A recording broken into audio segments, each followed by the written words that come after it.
Linda Cheney. Present. Ms. Joyce Porter. Present. Dr. Kelly Joseph. And Ms. Miranda Watson. Here. All members present. Okay, first item is to receive personnel updates.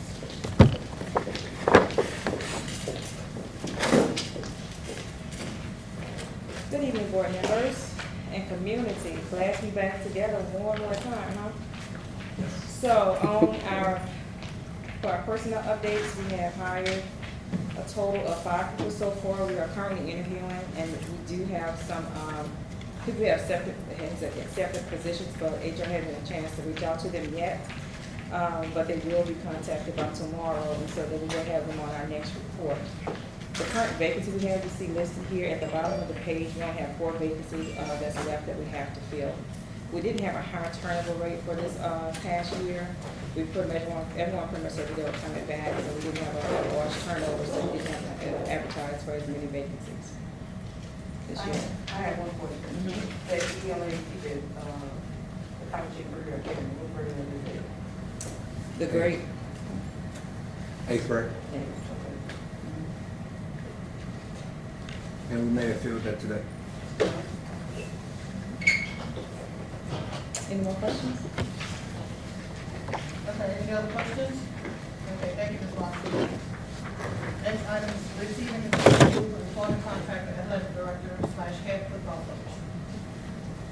I do have the contract printed. If you all would like to take a look at it, I have it ready, and it's been already signed by our new head coach, as well as the other administrative contracts. They have been extended for 2 years. They will expire in June 30th, 2022.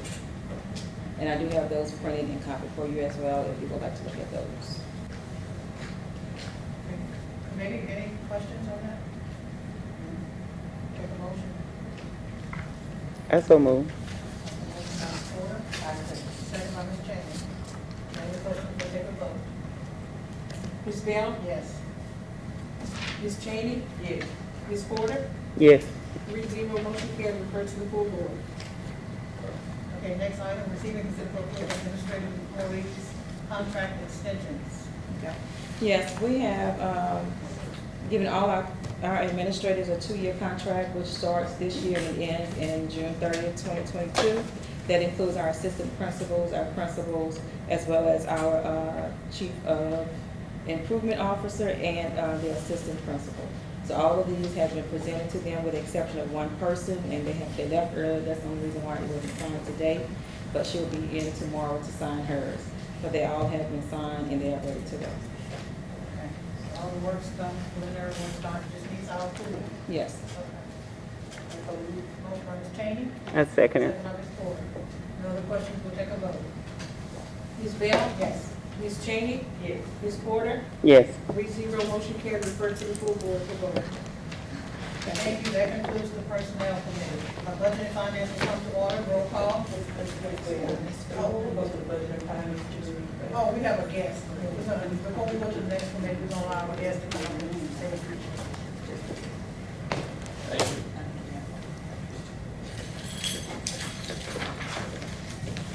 Good evening, everyone. Evening. My name is Rick Swartz. I'm a district judge. I've been a district judge for 12 years in the 22nd JDC. There now is a vacancy at the First Circuit Court of Appeal. That district encompasses 7 parishes, which is basically all of the Florida parishes, including St. Helena.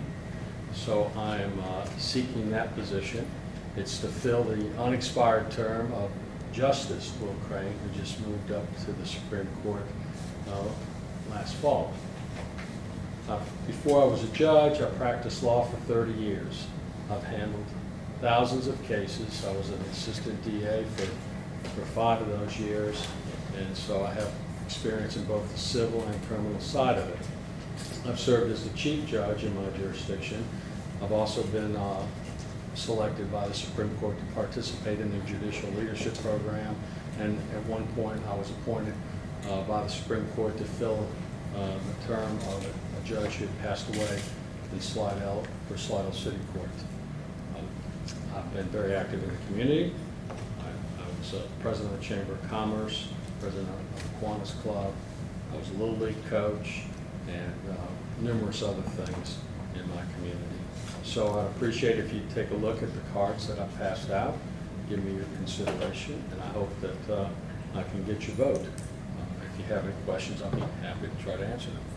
How much time is left on that term, on this term? It's just over 2 years, about 2.5 years. And then on the Court of Appeal, the terms are 10 years.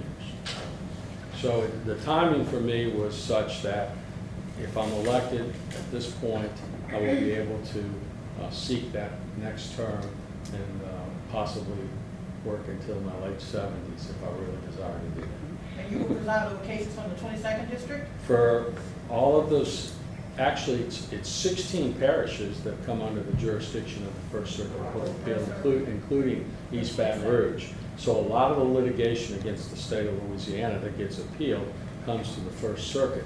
So it's really a very important position there, and you make a lot of decisions that affect people's lives throughout the state.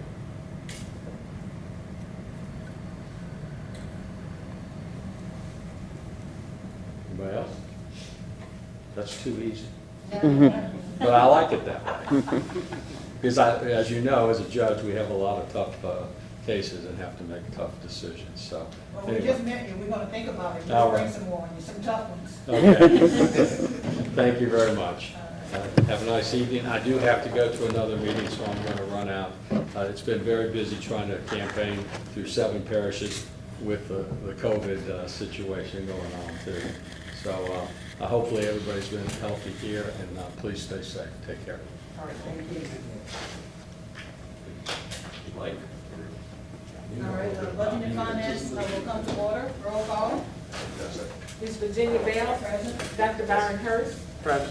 Ms. Linda Cheney. Present. Dr. Kelly Joseph.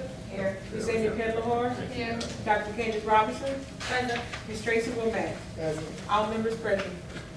Okay, receive and consider for approval and advertising 2020-2021 operating budget.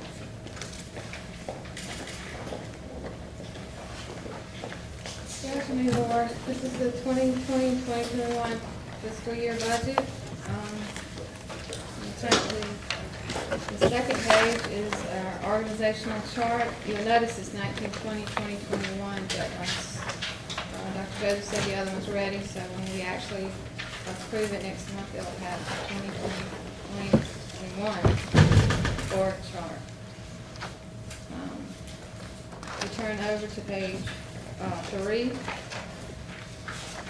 Our proposed general fund revenues for the year are $9,933,118. As you can see in the graph, 97% of our revenue comes from the minimum foundation.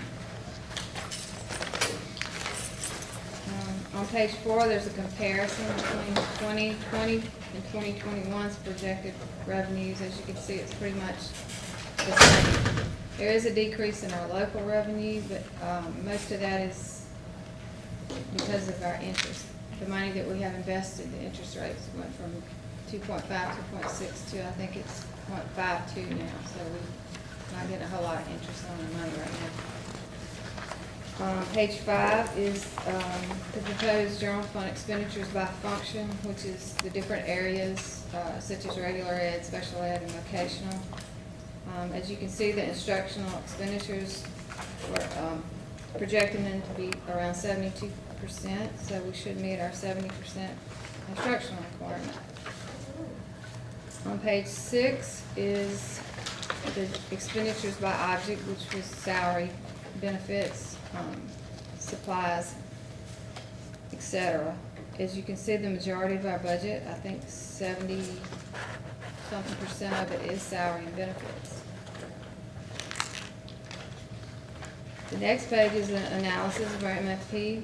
It shows how much MFP we get, and there are different, we had MFP audit that they took some money away, around $53,000.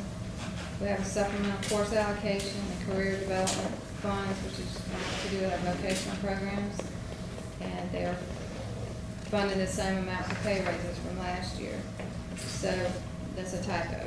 The total MFP allocations to be 2020-2021, but we're projecting them to be $9,639,552. I'm sorry.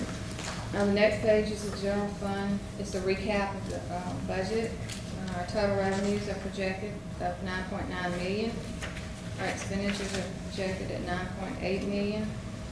And we're projecting an excess of $45,219. Added to our fund balance of 5.9 million gives us around $6 million at the end of next year. I would say this is going to be a very much a working document because of COVID. There's going to be a lot of expenditures that we just don't know yet, but we look to be in pretty good shape at this time.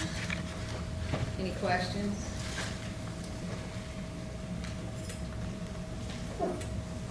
If you turn to page 25, is our special revenue funds. As you see, there's no new grants at this time. It's a preschool IDA Title I.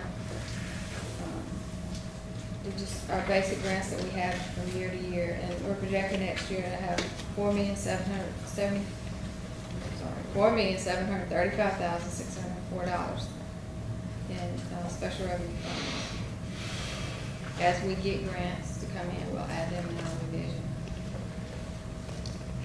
And the last, on page 43, will be our capital project funds.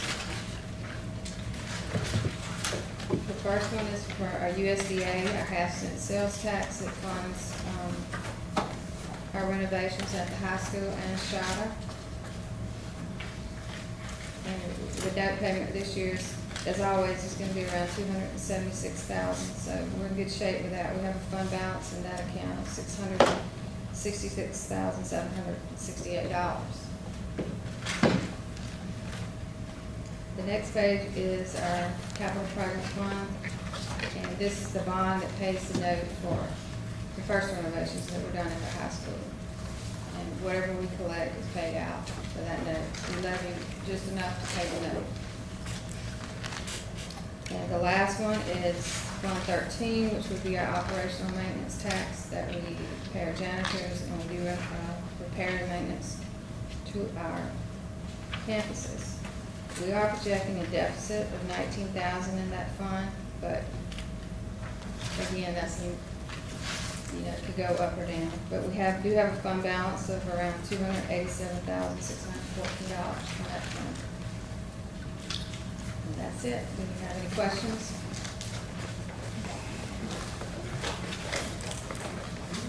We just need to receive it and advertise. That'll be approved in July. So if you have any questions, send me before then. Thank you. Okay. Have a motion by Dr. Hurst, second by Ms. Cheney. No other questions, we'll take a vote. Ms. Bell? Yes. Dr. Hurst? Yes. Ms. Cheney? Yes. 3-0, motion carried, refer to the full board for vote. Okay, item 4, receive and consider for approval 2020-2021 salary schedule. Yes, good afternoon, committee. Just asking for approval of the new salary schedule. There are only 2 changes that have occurred from last year. The first of which is the non-certified employee pay. We'd like to increase that amount from $24,000 to $35,700. It's a little bit less than the regular certified teacher pay. The second thing is food service field manager. It was a request to change the salary for this position because the position has required more responsibility and requires more responsibility. So we're asking that salary be changed. The beginning salary would be $37,400, and it matches the salary of truancy officer. So those are only 2 changes that I'm requesting for the salary schedule for the 2020-2021 school year. Any questions? I do, Superintendent Joseph. Okay, we have a motion from Dr. Hurst. Not a question. Oh, question. For the millage, I think I know the answer. Why different amounts depending on the positions? For the millages, Yes. that was since 2000, which millage? The, The first, like, you got your base salary, then you got your millage. So, like, for example, certified teachers, I guess the first 3 years, they only held it for 4,300. Certified teachers get 6,000, non-certified get 4,300, and then non-professional, non-teachers get 35. right, that's, since the tax measure from 2012, we gave non-certified 3,500, and we gave the certified 6,000. We increased the base salary of the certified teachers. So if you look at that salary schedule, you see the difference in the base pay, which makes up the difference of the total amount that the employee gets, the new teacher. The certified gets 6 and non-certified gets 35. Yes. And the certified is on top of the 35,700 that the uncertified teachers get? Or is it included, The 35, that's all inclusive. all inclusive? With 4,300, don't you have to be a teacher for 3 years, before you get to 6,000? Right. But the base pay was increased to make for the adjustment. Okay, any other questions? If not, could we get a motion on that item?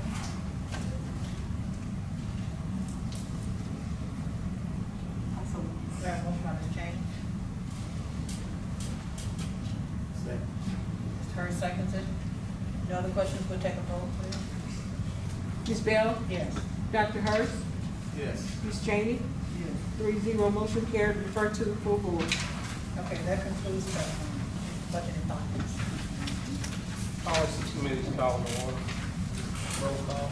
Mr. Alton Travis? Here. Ms. Joyce Porter? Present. Ms. Linda Cheney? Dr. Kelly Joseph? Here. All members present. Receive and consider for approval to continue to use the advocate as a official journal of the St. Louis Parish School Board for the period of July the 1st, 2020 through June 30th, 2021. Moved by Ms. Cheney, second by Ms. Porter, that we continue using the advocate. Is there any discussion? Vote. Mr. Travis? Yes. Ms. Porter? Yes. Ms. Cheney? 3-0, motion carried, refer to the full board. Second item, receive and consider for approval renewal of policy updating service with highlighting option through Forethought Consulting, effective July 1st, 2020 through June 30th,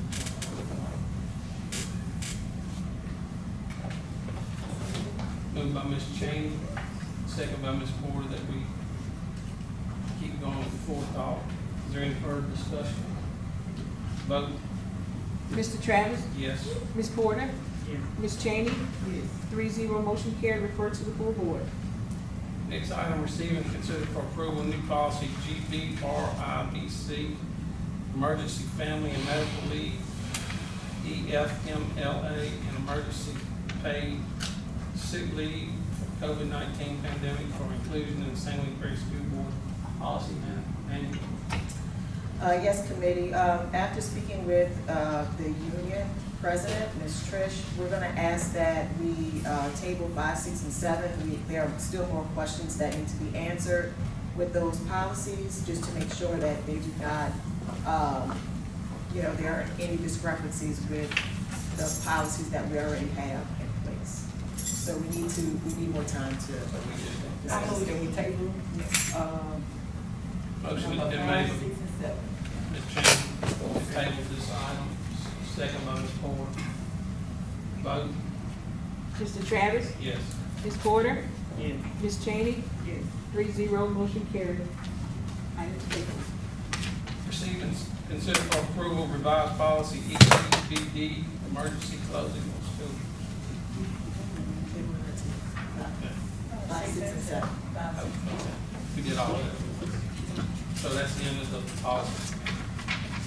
Building and grounds committees called to order. Mr. Alton Travis? Here. Ms. Joyce Porter? Mr. George Hughes? Ms. Cheney, can you sit in? Ms. Linda Cheney? Present. Dr. Kelly Joseph. Here. Ms. Angelina Tanner, absent. Receive and consider for approval request to declare smart boards removed from St. Helena Central Career Academy classroom surplus and no longer usable by St. Helena Parish School Board. Yes, sir, we are going to be replacing the smart boards that are in the existing classrooms in the main building and also in this ninth grade building. We're gonna replace them with new smart boards to accommodate the newer technology that we're gonna be using for our e-learning. So we need those smart boards declared as surplus. Is it just get rid of it? They are no longer, Trash. yeah. Okay. Been moved by Ms. Porter, second by Ms. Cheney, that we refer this to the full board. Any further discussion? Vote? Mr. Travis, Yes. Ms. Porter, Yes. Ms. Cheney. Motion, 3-0, motion carried. Refer to the full board. Maintenance report. So Ms. Tanner isn't here, but there's just one thing that I do want to mention to the committee and also the full board is that the canopy work that we bid out, that is gonna start within the next couple of weeks, so that'll be done before the kids come back to school, if they come back to school. And we also finished out the bid, work to get that out for the roof for the gym. So we're moving forward with that. And that concludes that maintenance report. That concludes the building and grounds committee. Education Committee from the order, roll call. Dr. Byron Hurst, Present. Ms. Virginia Bell, Present. Ms. Linda Cheney, Dr. Kelly Joseph, Here. Dr. Sonia Fields Gutierrez, Dr. Candace Robinson, Dr. David Strauss. All members present. One item, receive and consider for approval 2021 e-learning model school year calendar. So as you know, with the pandemic, and we are operating under a new normal, and we have to plan for what next school year is going to look like. We have been meeting every Friday for the past, I believe, 2 months now, working on the plans that we, plans for next school year. So we all know that there are 3 ways that all schools will go back to school next year. It will either be completely online, which is our e-learning model, or it will be completely face-to-face, which is the normal operations with modifications to accommodate safety and health of our kids. And then also a blended model, which is a combination of both. So in preparation for the next school year, regardless of what model we select, we do want to have what's called a Jumpstart 2020. And this is where we will begin schools in July. It will be a modified type of school day. The teachers would start their professional development July 7th, and it's on the calendar that you have in front of you, from the 7th through the 10th. And they will learn more about our online platform, our e-learning platform, which will be Microsoft Teams. Beginning the 13th of July, our students will start their e-learning classes, and that will be 3 days out of the week, the Monday, Tuesday, and Wednesday. And that Thursday will be another professional development opportunity for our teachers. And we will do that for 3 weeks in July.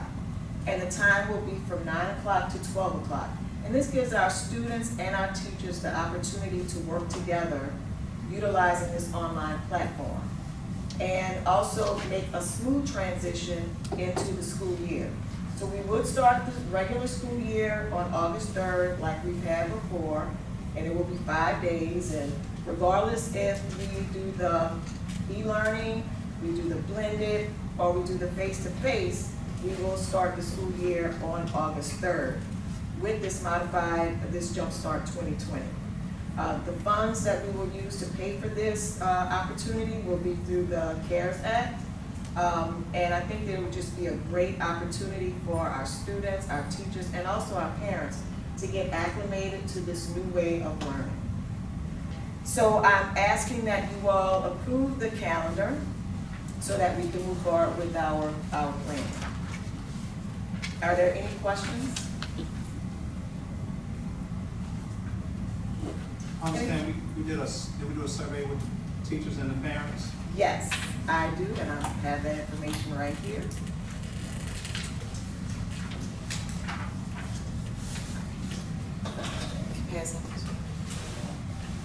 This is the teacher survey, and the results of the teacher survey, we had 61 of our employees that participated in the survey, and the majority said yes, they are in support of the Jump Start.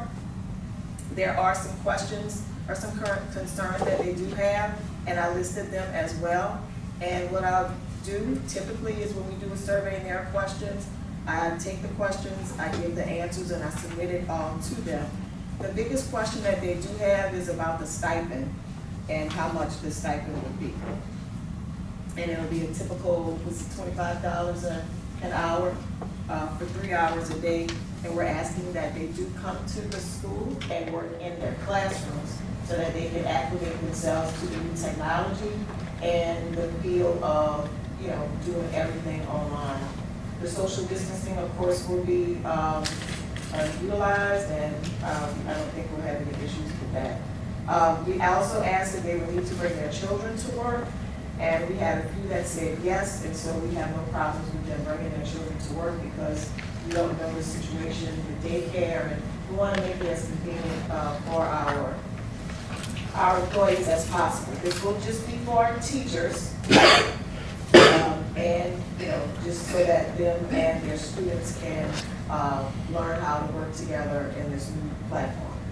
Also had a parent survey out, and if you look on page 3 and beyond, those are the questions that we asked them, and you can look through.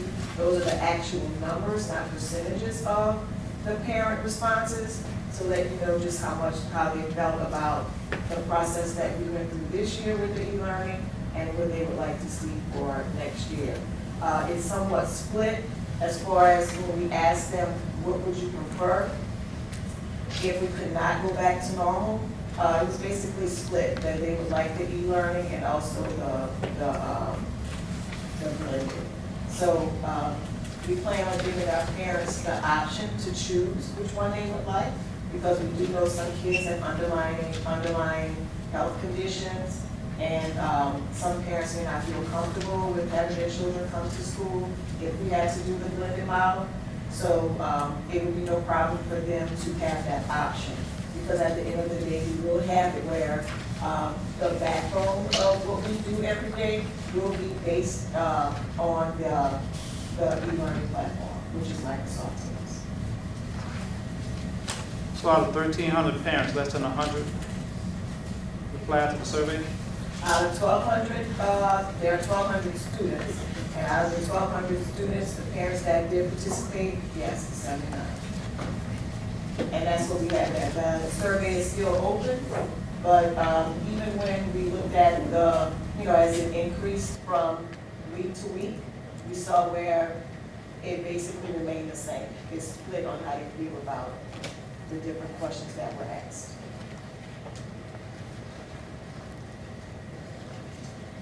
Motion.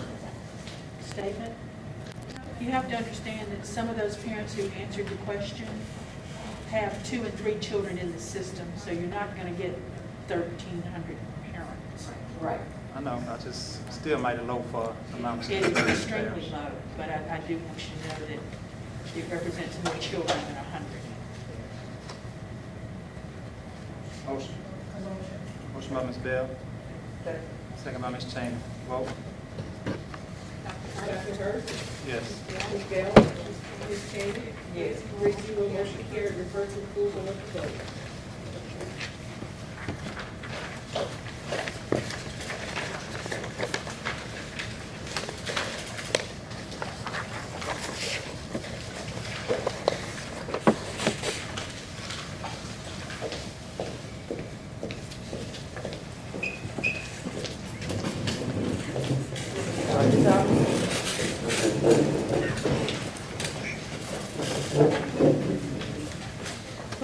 thank you for this gathering, Lord God. We thank you for allowing us to come together yet once again, Lord God. Lord, we pray for your protection over us, Lord God, and all our community members, Lord God, throughout this COVID experience, Lord God. Father God, throughout this meeting, we pray that every decision, every choice that is made, Lord God, will be made, Father God, with our students in mind. Lord, we pray that when we leave here, that you will provide us with traveling grace. We thank you for all that you're going to do in this meeting and throughout our community. It's in Jesus' name we pray. Amen. Amen. To the flag of the United States of America and to the republic for which it stands, one nation, under God, indivisible, with liberty and justice for all. The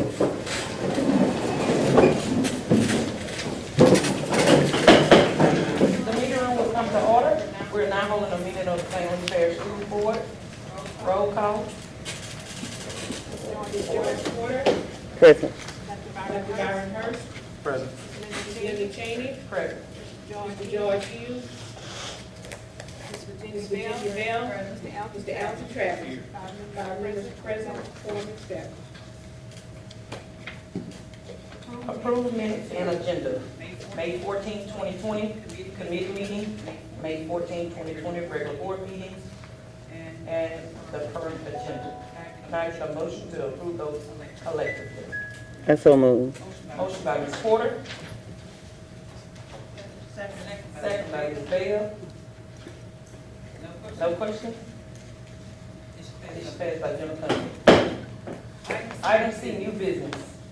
Receive 2018-2019 fiscal year audit report. Mr. Larry Jones, CPA.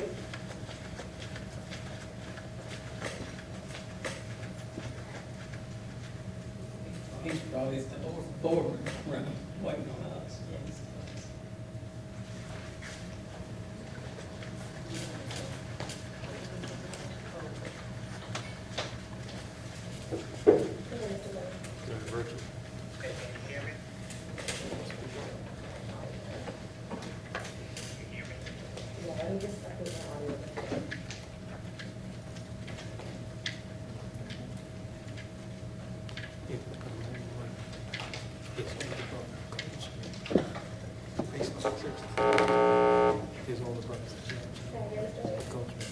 Yes.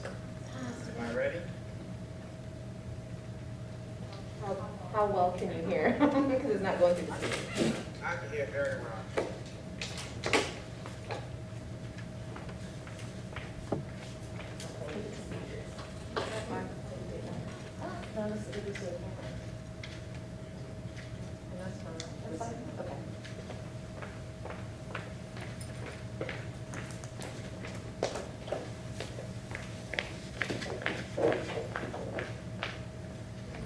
Okay.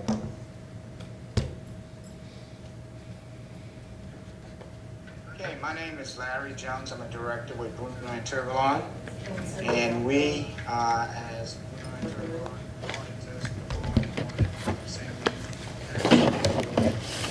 for the year ending June 30th, 2019. I believe you have in front of you 4 reports: the financial report, the federal programs, and report on internal control and compliance. And you have 2 agreed upon procedures, statewide agreed upon procedures, and the BESI procedures. I will begin with a short presentation of all 4 reports. First, I will begin with the financial statement report.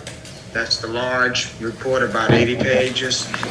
So if you can go to page 2, which follows the the index table of contents. On page 2, we have the opinion paragraph. Our opinions were unmodified, and basically it said the financial statements were properly reported as of June 30th, 2019. Page 5, you have the MD&A, Management's Discussion and Analysis. This is prepared by St. Helena, the management at St. Helena. And basically, it's an overview and an analysis of the financial activities of the school board for the year in audits. The next section is the basic financial statements on page 12. Those statements begin, and we have two sets of financial statements. One statement includes the government-wide financial statements, and these statements are similar to a for-profit entity. And then on page 15 is the fund statement, and this is your regular fund accounting type statements. I'll begin with the fund statements because there is little difference between the two. The government-wide financial statements, you present long-term debt, your bonds and long-term notes, as well as fixed assets. In your fund statements, those are not included. So on page 15, your total assets, adding up all funds, was $9.9 million, almost $10 million. The actual total liabilities is 8.2. The difference between the two, liabilities and assets, is your fund balance. Fund balance for June 30th, 2019 for St. Helena was 9.9. I'm sorry, it was 8.2. And going back to liabilities was 1.6. So once again, total assets 9.9, liabilities 1.6, fund balance 8.2. On page 18 is the statement of revenue, expenses, and changes in net assets. This is your revenue and expenditures. The difference between those two, revenues and expenditures, are net change in fund balance, and that's shown on page 21. So you had the difference between revenue and expenditures on page 21 in the total column was $106,000. That is added to your fund balance from the previous year of 8.2, and your fund balance again for June 30th, 2019 is 8.3. Once again, the difference between the two statements is fixed assets and liabilities for your debt. So on page 15, let's go back to page 12, I'm sorry. And you see your capital assets at the top of the page within the assets grouping. And you have land, construction in progress, and buildings, equipment, and other fixed assets, net of accumulated depreciation. And then you see your non-current liabilities, which is basically your bonds, compensated absences, and then you have your post-retirement benefit obligation and your net pension obligation or liability. Net position for the statement of position was a negative amount of 10 million, and basically that's because of your liability for your pension and your liability for your post-employment benefit obligation. Those two amounts really amounts to almost $21 million. Most of the financial statements begin on page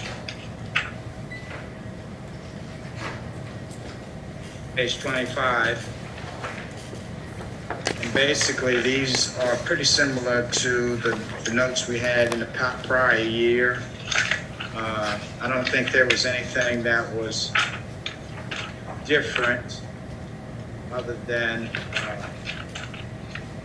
just to show your fixed assets and your long-term liabilities. On page 37, you have your capital assets shown.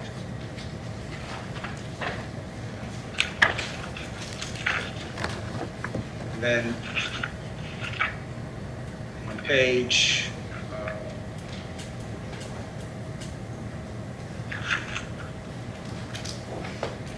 page 60, your long-term obligations or your long-term debt is disclosed or disclosed.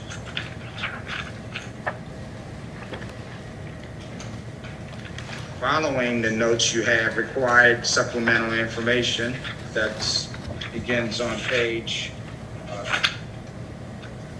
63. Those are required. Your budget comparison statements, you did not have any violations for your budget comparisons. And you have some required information dealing with your pension funds. Supplemental information is also included in this report.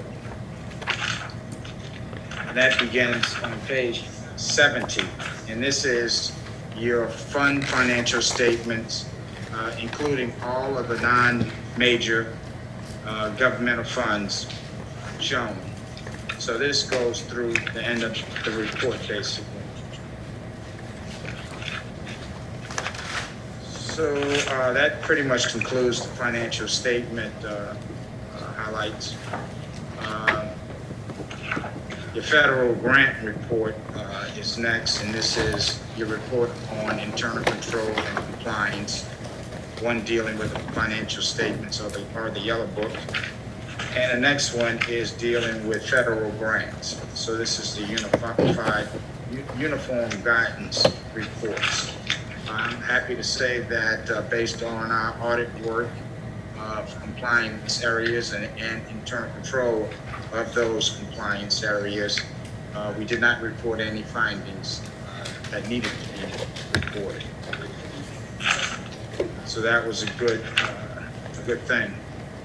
And it's been like that for a few years. So, I thank management for the internal controls being in great order, and also federal programs also being handled in good order.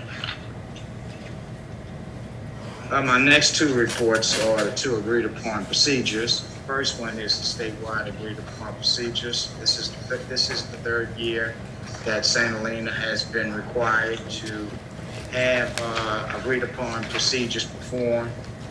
This is a requirement of the state legislative auditor. We did have two findings dealing with statewide agreed upon procedures. The first finding is on page 3, and this is the requirement or the suggested requirement of having disaster recovery and business continuity procedures. St. Helena didn't quite have all the elements that were required by the state legislative auditor, and therefore a finding was made. The second finding is on page 4, and this deals with the bank reconciliation.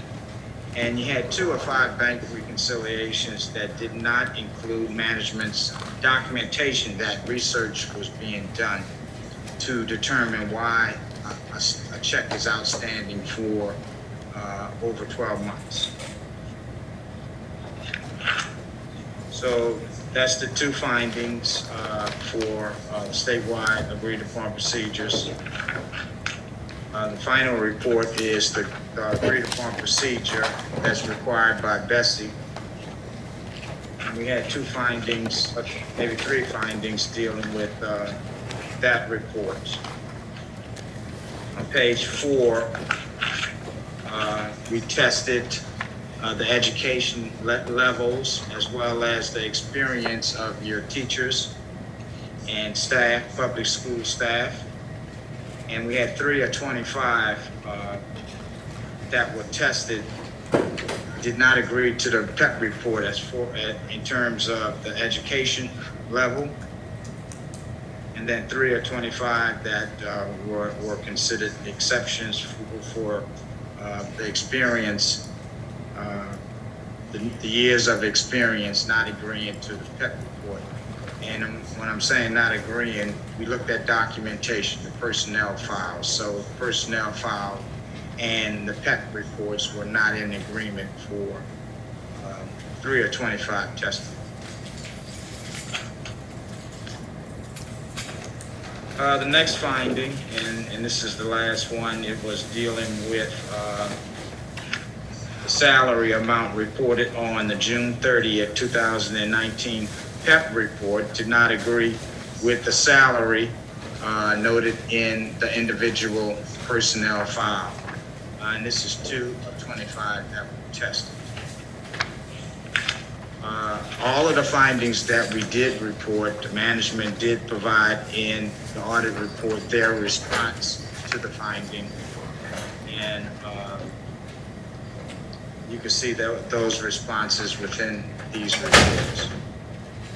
Pretty much that concludes the presentation of 4 reports today. Again, management and Dr. Joseph have done a great job with the internal controls of the school board, and also the financial statements being pretty much correct as we looked at it for our audit purposes. If anybody has any questions, I'm available to answer any questions at this time.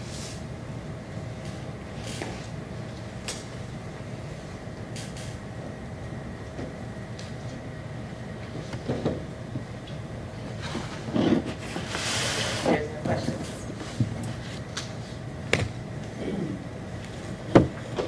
No questions, Mr. Larry. Thank you. Thank you. Okay, bye.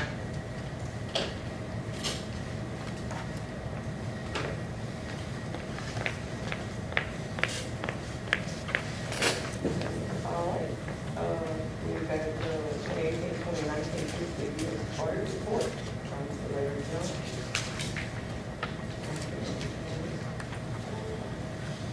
Item 2, presentation of 2019 school board members training handbook.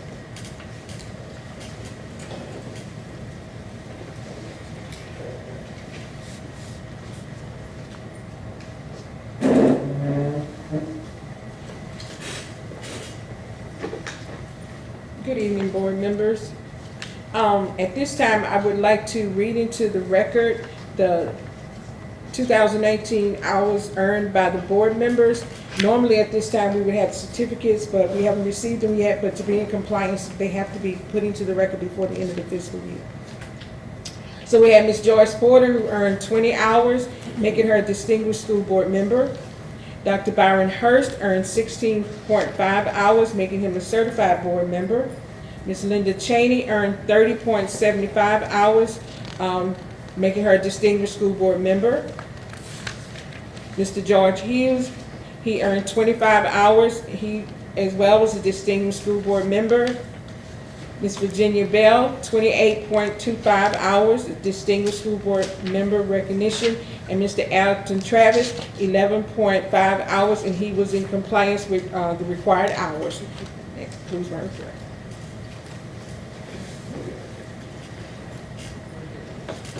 Item 3, adopt resolution regarding the appointment of bond counsel to provide opinion for emergency loans of $225,000.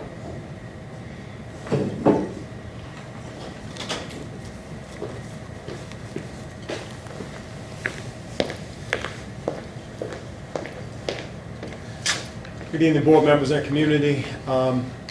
This is the resolution that you all have before you all is essentially a supplemental resolution in regard to the $225,000 loan that the school board has applied for and approved by way of resolution back on April 9th of this year. The State Bond Commission approved the loan at its meeting on April 30th of 2020. Essentially, Regions, who is providing the financing, and the State Bond Commission typically require because the funds are being administered through the State Bond Commission, essentially a bond council has to be approved by the State Bond Commission in order for those fees to be paid and approved by the State Bond Commission. I've attached a copy of the April 30th certificate from the State Bond Commission approving the application, as well as the Attorney General fee schedule as it relates to the flat fee that issuers typically pay as it relates to bonds, as it relates to any type of bond or note, or in this case, which is a note with a loan that's being made by the school board. On page 3 of that fee schedule, it reflects the basis for that fee. And the resolution that's before you all reflects essentially that the board is approving McKee Law Firm as serving as bond counsel strictly for purposes of finalizing the loan. Are there any questions? Okay. Thank you.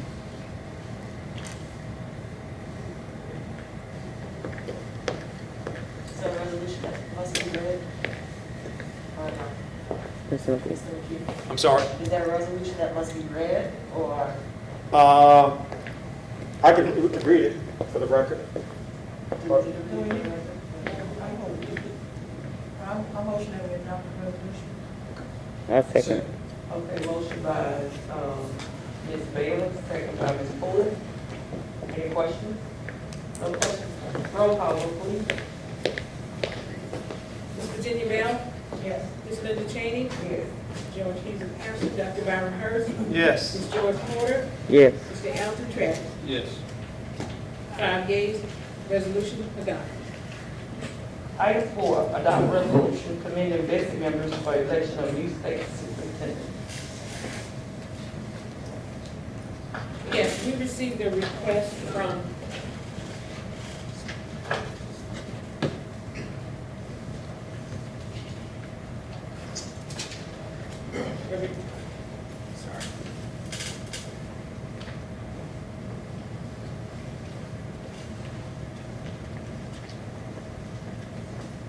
as you all know, back in March, you all passed a resolution asking Bessie to utilize the same credentials for selecting the state superintendent as for local superintendents. And they did. And so LSBA is asking each board to approve a resolution commending Bessie for following the request of the school systems. I so move. Motion by Ms. Porter. Second by Ms. Bell. No question? Ms. Porter? Yes. Dr. Hurst? Yes. Ms. Cheney? Yes. Ms. Bell? Mr. Travis? Yes. 5-0, motion carried. Resolution adopted. Item 5, adopt resolution opposing sales and use tax collection and administration. Again, this is another resolution that's requested by LSBA. You all passed one in March. The legislator did not take any action, but it's come up again in the special session, and they're asking each board to again adopt a resolution opposing the state central collection. I so move. Motion by Ms. Porter. I second it. Second by Ms. Bell. No questions, vote. Ms. Porter? Yes. Dr. Hurst? Yes. Ms. Cheney? Yes. Ms. Bell? Mr. Travis? Yes. 5-0, resolution adopted. Item B, superintendent's report. Good evening, community, good evening, board. Just have one thing from our report, and that is the financial dashboard. Ms. Helena.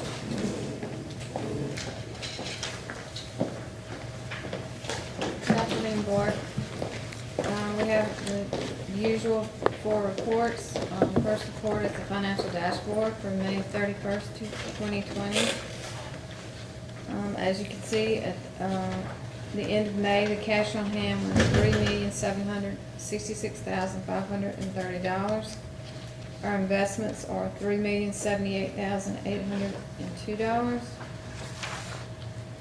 Year-to-date expenses are $7,596,713, and that's 75% of our budget that has been spent to date.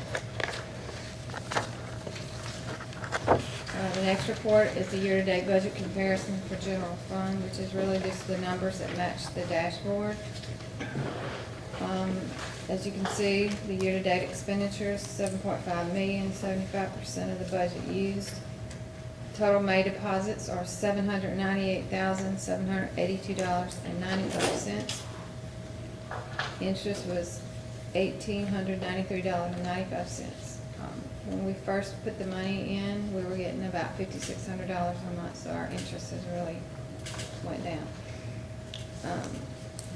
MFP for the month, $793,370. Third report is Title I year-to-date. Year-to-date expenditures are $647,960.07, or 71.71% of that budget. And the last report is the check register for the district for the month of May. That's it. About the interest, on the comparison, It's $1893, ma'am. When we first put the money in investments, we were getting about $5,600 a month. We went from 2.5% to 0.52, I think now.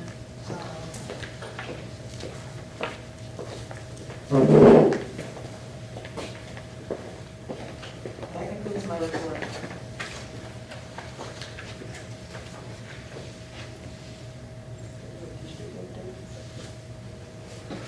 So I shared that information with you all for the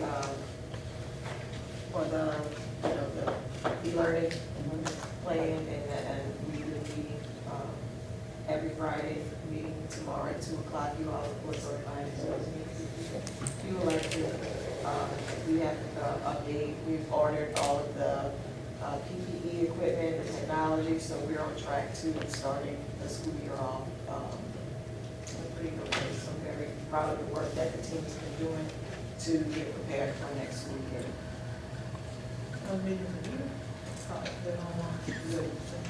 Well, through Microsoft.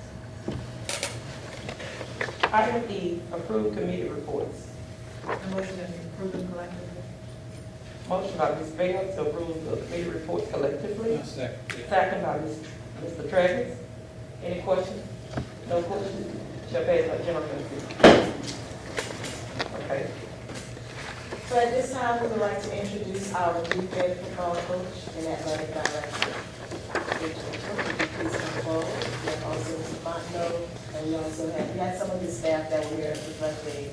They had some people that I'll allow Coach Mitchell to introduce them and welcome aboard the Hawk Nation. Thank you. Thank you guys for having me and selecting me as your AD and head football coach. Here we just had Coach Tucker that had to leave with his daughter, and Coach Julian Harris, and Coach Urban, and then also Coach Greg that just stepped out to go run an errand real quick.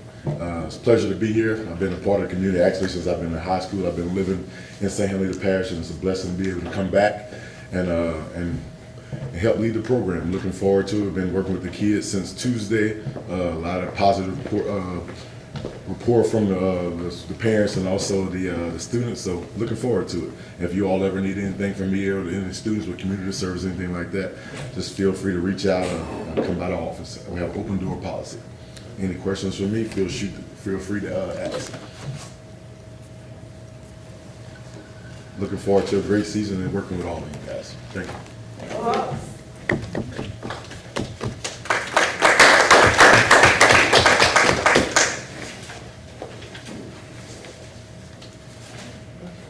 Item F, executive session. I move to go into executive session. Motion by Mr. Travis, second by Ms. Bell. No questions? This is by general consent.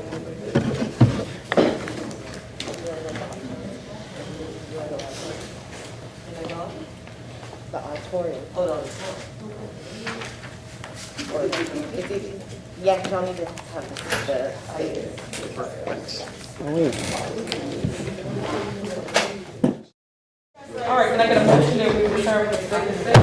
I so move. Motion by Ms. Porter. Motion by second by Ms. Bell. Those questions, meeting back in session. Mr. McKee gave us an update. There was no action at this time. Item G, meeting closed. Next meeting date will be July the 9th, 2020. Committee meeting starting at 5:45, regular board meeting, or shortly there. Closing comment, board members? Do we know what we're meeting?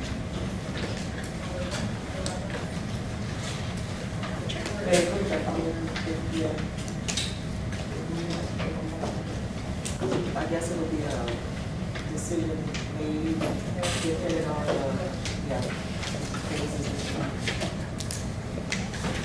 Any comments, board members?